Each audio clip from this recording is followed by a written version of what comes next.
Nakakuha ng negatibong marka si Pangulong Bongbong Marcos mula sa mga kabataan, mga edukado at ilang malalaking rehiyon sa bansa. Base ito sa pinaka-latest na resulta ng SWS survey. Si MJ Mondihar sa report.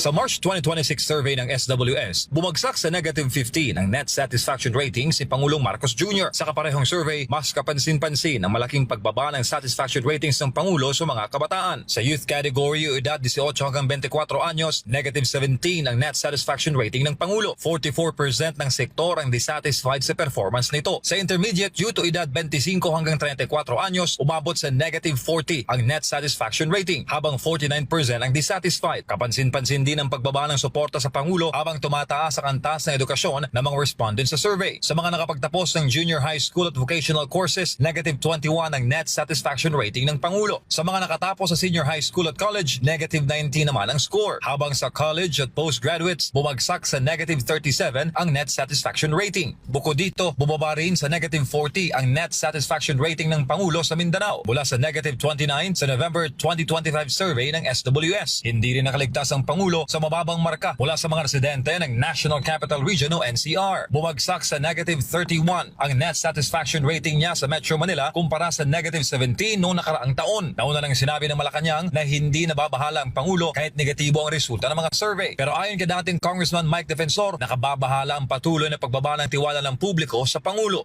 Bakit o ganito ang survey? Dahil galit ang tao. At yung galit na yan din ang nagpapakita ng suporta sa Senado, sa 13 senators of the majority of the Senate today. Gate Defensor, posible pang bumaba ang tiwala ng publiko sa presidente dahil sa tinawag niyang cover-up sa Senado kaugnay ng investigasyon sa flood control anomaly. May assessment naman ito kung bakit tutol ang minority senators sa panukalang payagan ng hybrid participation o virtual voting ng mga senador na may kaso o kakasuhan pa lamang.